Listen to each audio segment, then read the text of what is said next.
Damn it. ఏంటిటా కుండబద్దలు కొడతా అట్ట. నమస్కారం, కుండబద్దల ప్రేక్షకులకి స్వాగతం. నేను గౌతమ్ కాటా. ఈ వీడియోలో నేను మీతో చెప్పాలి అనుకునే అంశం, నరేంద్ర మోడీని జగన్మోహన్ రెడ్డి కలవకుండా అడ్డం పడి ఆపుతున్న ఆ నాయకుడు ఎవరు? జగన్మోహన్ రెడ్డి నరేంద్ర మోడీ అపాయింట్మెంట్ కోసం గత 2 రోజులుగా ప్రయత్నం చేస్తున్నట్టుగా వార్తలు వచ్చాయి. ఈరోజు ఆ మోడీ అపాయింట్మెంట్ జగన్మోహన్ రెడ్డికి లభించలేదు అనేది కూడా బయటకు వచ్చేసింది. అసలు జగన్మోహన్ రెడ్డి మోడీని ఎందుకు కలవాలనుకున్నాడు? ఆ అపాయింట్మెంట్ ఫిక్స్ కాకుండాను, జగన్మోహన్ రెడ్డి మోడీ కలుసుకోకుండాను అడ్డం పడి ఆపిన ఆ ముఖ్య నాయకుడు ఎవరు? ఆయన ఢిల్లీలో ఎందుకు ఆపవలసి వచ్చింది అనేది ఈ వీడియోలో మనం తెలుసుకుందాం. అది తెలుసుకునే ముందుగా కుండబద్దల ప్రేక్షకులందరికీ యథావిధిగా నా విజ్ఞప్తి, ఎప్పటిలాగానే ఈ వీడియోను కూడా లైక్ చేయండి, 10 మందికి షేర్ చేయండి. మీ లైక్లే ఈ వీడియోకి ఆహారం లాంటివి, ఆ విషయం మాత్రం మర్చిపోకండి.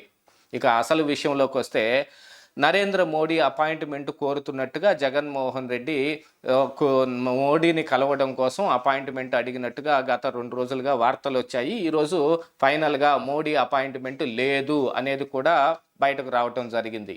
ఎందుకని మోడీ అపాయింట్మెంట్ ఇవ్వలేదు అనంటే, బీజేపీలో ఉన్న ఒక ముఖ్య నేతే దీన్ని అడ్డం పడి ఆపేసినట్టుగా కొంత సమాచారం బయటకు వస్తుంది. ఎవరా నేత? ఎందుకు ఆపవలసి వచ్చింది?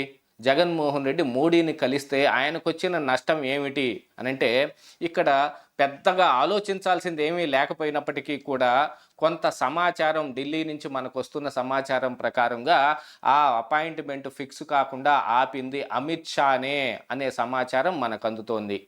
అది మరి ఎందుకు ఆపాడు అనే దాని మీద పక్కా ఇన్ఫర్మేషన్ రాకపోయినప్పటికీ ఉన్న ప్రాబబిలిటీస్ ఏమేమి ఉన్నాయి, ఏ కారణాలు ఉండవచ్చు అని మనం ఒకసారి అసెస్మెంట్ చేసుకుంటే ఏ కారణం అనేది మనకి ఖచ్చితంగా అర్థమైపోయే అవకాశం ఉంది.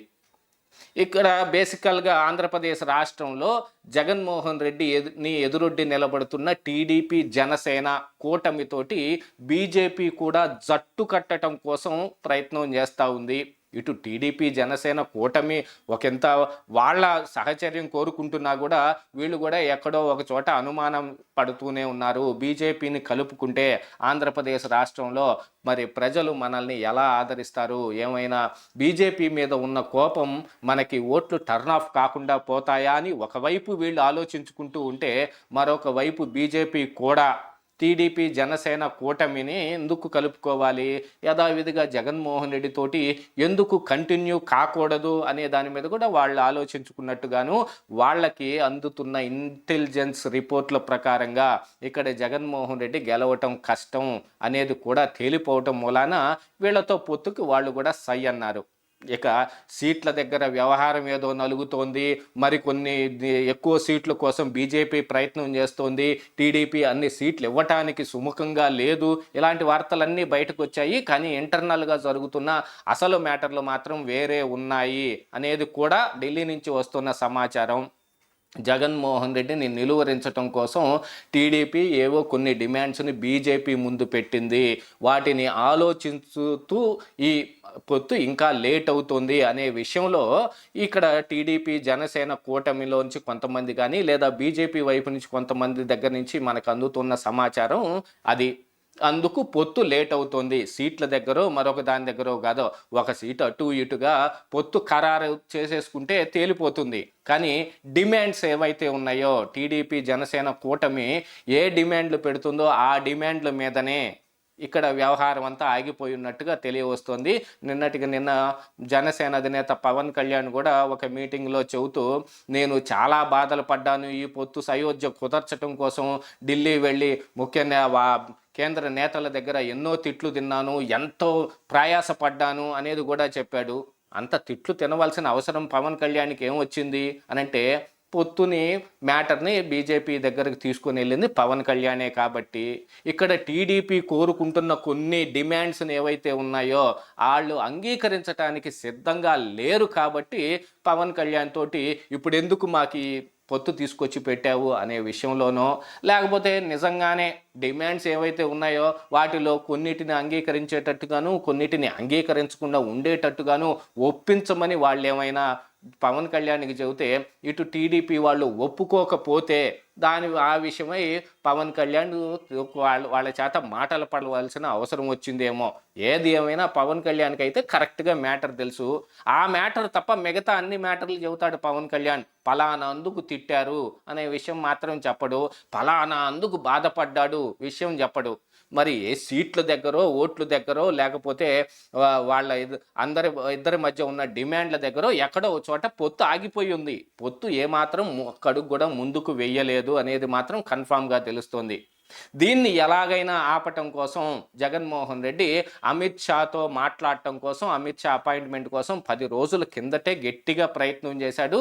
కానీ అమిత్ షా జగన్మోహన్ రెడ్డి ముఖం చూడటానికి కూడా ఇష్టపడలేదు అనేది మనకు వస్తున్న సమాచారం. ఎందుకు చూడకుండా ఉంటాడు? ఇన్ని సంవత్సరాలు కలిసి బాగా కాపురం చేశారు కదా. ఆంధ్రప్రదేశ్ రాష్ట్రానికి ఎన్ని కావాలంటే అన్ని అప్పులు ముబ్బడిగా ఇచ్చేసి జగన్మోహన్ రెడ్డిని పెంచి పోషించడానికి ప్రతి ఒక్క ప్రయత్నం చేసిన వాళ్ళు ఇప్పుడు ఎందుకు చేస్తున్నారు అనంటే, ఇప్పుడు వాళ్ళకు కూడా ఒక అవసరం వచ్చి పడింది.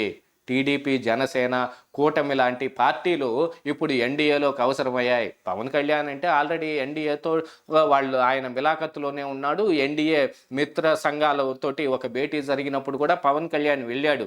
కానీ టీడీపీ ఇప్పుడు ఎన్డీఏలోకి రావడానికి వాళ్ళు ఆశిస్తున్నది ఏదో మరి ఇవ్వటానికి ఉండే దగ్గర పొత్తు ఆగిపోయి ఉంది. ఆ పొత్తుని ఎలాగైనా పొసగకుండా చేయటం కోసం జగన్మోహన్ రెడ్డి గట్టిగానే ప్రయత్నం చేశాడు. కానీ అమిత్ షా దగ్గర వల్ల కాకపోవటం మూలాన జగన్మోహన్ రెడ్డి అంటే అత్యంత ప్రేమ చూపించే నరేంద్ర మోడీకి ఎలాగైనా సరే ఆయన దగ్గరికి వెళ్ళి ఈ పొత్తుని ఖరారు కాకుండా చేయటం కోసం ఆయన దగ్గర ప్రయత్నం చేద్దాం అనుకునే అమిత్ షాని కాదనుకున్న మోడీని అపాయింట్మెంట్ కోరటం జగన్మోహన్ రెడ్డి జరిగింది అని ఒక ప్రచారం బయటకు వచ్చింది. ఇందులో దరిదాపుగా నిజం ఉండే అవకాశం ఉంది. కాకపోతే మరొక ప్రచారం కూడా ఉండటం మూలాన మరి అదే ఇదా అని తేల్చుకోవాల్సిన అవసరం ఉంది. మరొకటి ఏమిటంటే, ఎన్నికలు ఏప్రిల్లో జరుగుతాయి కాబట్టి ఏప్రిల్లో జగన్మోహన్ రెడ్డికి కొంత కష్టకాలంగా ఉంటుంది కాబట్టి అప్పుడు అన్ని కష్టాలు ఆయన మీద ఎదురొచ్చే విధంగా ఉంటాయి కాబట్టి ఒక నెల ఎన్నికలను ముందుకు జరిపి మార్చి నెలలోనే ఎన్నికలు జరిపించుకోవడం కోసం నరేంద్ర మోడీని కలవాలనుకున్నాడు జగన్మోహన్ రెడ్డి అనేది మరొక పుకారు బయటకు వచ్చింది. ఏదైనా ఎన్నికలు ముందుకు జరగాలంటేనో వెనక్కి వెళ్ళాలంటేనో మరి నరేంద్ర మోడీ ఏం చేస్తాడు? అక్కడ అన్ని వ్యవహారాలు చక్కబెడుతోంది అమిత్ షా. పొత్తుల దగ్గర నుంచి ఎలక్షన్ కమిషన్ని మేనేజ్ చేసే దాని వరకు మొత్తం, లేకపోతే ఈ ప్రక్రియను మొత్తం జరిపించేది అమిత్ షా అయితే, అమిత్ షాని కాకుండా మోడీని ఎందుకు అడుగుతారు అనంటే, మోడీ ద్వారా అమిత్ షా దగ్గరికి విషయాన్ని తీసుకెళ్ళి ఒప్పించటం కోసం, వీళ్ళు కాకపోతే వాళ్లతోనైనా మాట్లాడుకోవటానికి జగన్మోహన్ రెడ్డి ఉపక్రమించాడు. కానీ ఆ విషయంలో కూడా నేనే అపాయింట్మెంట్ ఇవ్వకపోతే, నేనే ఆ విషయాలు మాట్లాడటానికి సిద్ధంగా లేకపోతే మీరిచ్చి మీరు మాత్రం ఏం మాట్లాడతారు? ప్రస్తుతానికి ఆపండి, ఈ పొత్తు ఖరారైపోయిన తర్వాతనో మిగతా విషయాలన్నీ చూసుకున్న తర్వాతనో అవసరమైతే అప్పుడు జగన్ని మనమే పిలిపించి మాట్లాడదాం అని ఆపినట్టుగా మనకు సమాచారం వస్తుంది. ఏది ఏమైనా జగన్మోహన్ రెడ్డిని, నరేంద్ర మోడీని కలవకుండా అమిత్ షా అడ్డం పడి ఆపటం ఇదే మొట్టమొదటిసారి అనుకుంటాను. ఇదే ఈరోజు కుండబద్దలు.